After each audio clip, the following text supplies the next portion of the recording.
Assalamualaikum warahmatullahi wabarakatuh. Kami dari kelompok 5 akan mempresentasikan hasil kerja kelompok kami dengan materi yang berjudul Integrasi Ekonomi Regional. Anggota kami yaitu yang pertama ada Aliza Putri Ramadhani, Alvina Damayanti, Halimatul Zahra, Jessica Halim, dan Sylvia Tama. Pokok pembahasan kami yang pertama, argumen tentang integrasi ekonomi regional. Yang kedua, latar belakang dan sejarah yang menyebabkan terjadinya integrasi ekonomi regional.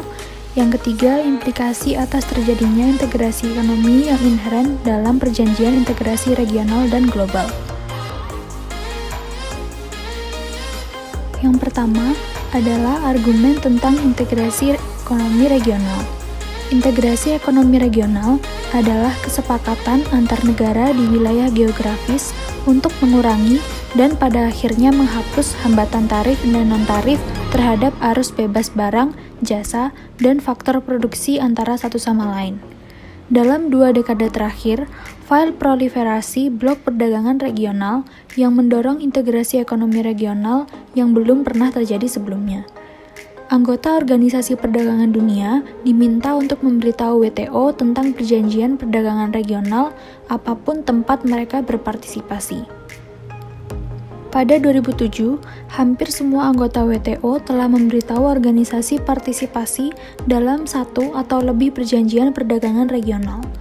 Jumlah total perjanjian perdagangan regional yang berlaku saat ini sekitar 300,2 konsisten dengan prediksi teori perdagangan internasional dan khususnya teori keunggulan komparatif.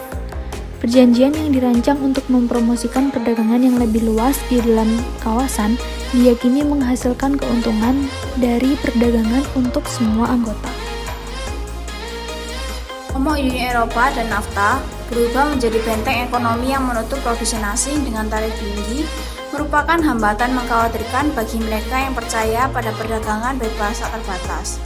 Jika situasi seperti itu terwujud, penurunan yang dihasilkan dalam perdagangan antar blok bisa lebih dari mengimbangi keuntungan dari perdagangan bebas di dalam blok.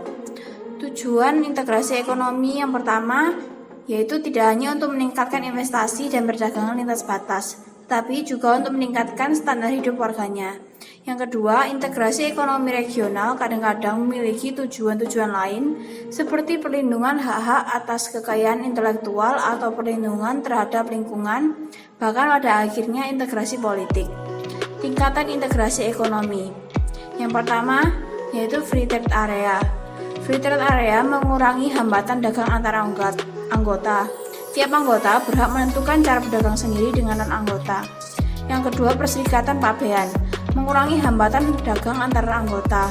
Hubungan dagang dengan non-anggota diatur oleh pengendali administratif. Yang ketiga, pasar bersama.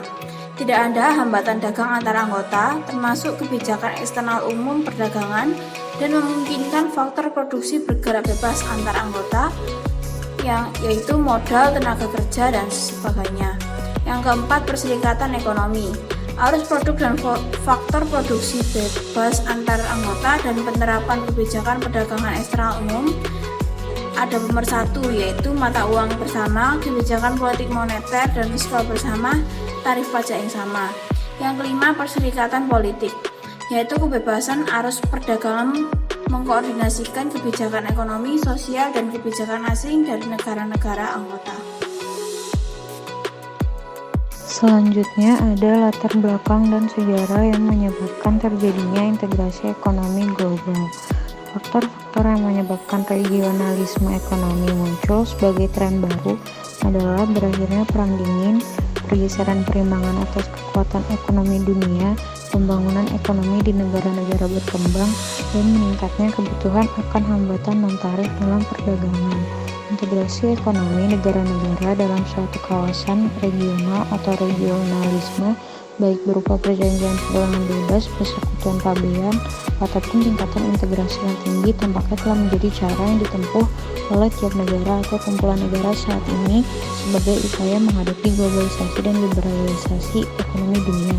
Gelombang pertama regionalisme menurut Mansfield dan Miller sudah dimulai sejak paruh kedua abad ke-19. Gelombang pertama ini bermula di kawasan Eropa sehingga disebut fenomena Eropa.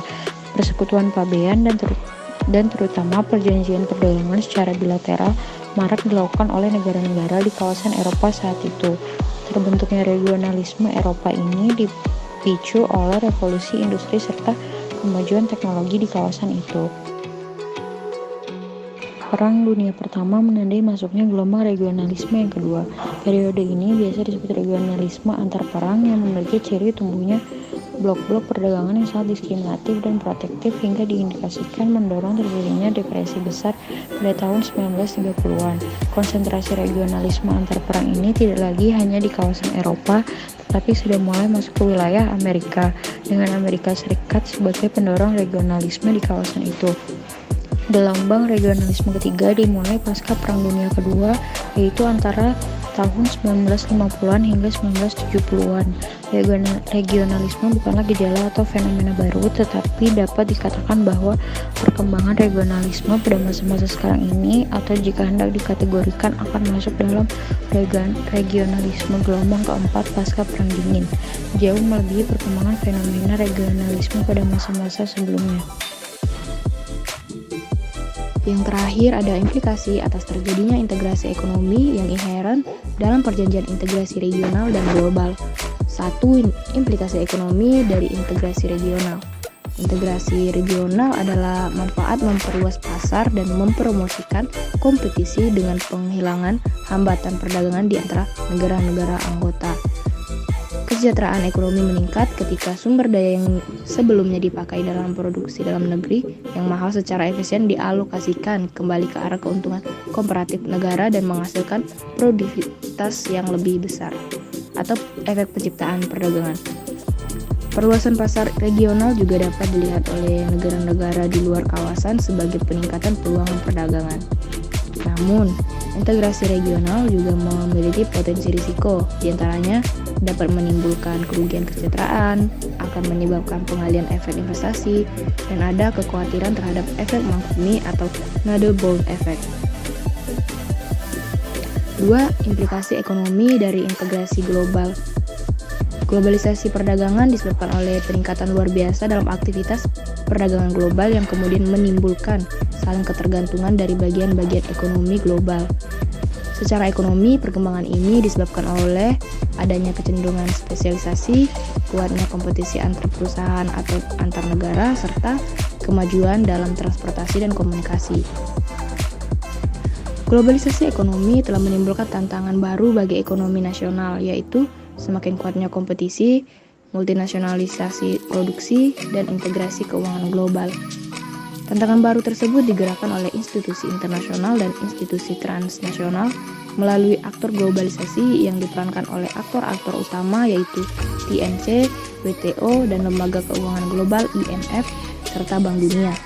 Ketiga faktor globalisasi tersebut menetapkan aturan-aturan seputar investasi, intellectual property rights, dan kebijakan internasional. Sekian presentasi dari kelompok kami. Apabila ada kesalahan kata, kami mohon maaf. Atas perhatiannya kami mengucapkan terima kasih. Wassalamualaikum warahmatullahi wabarakatuh.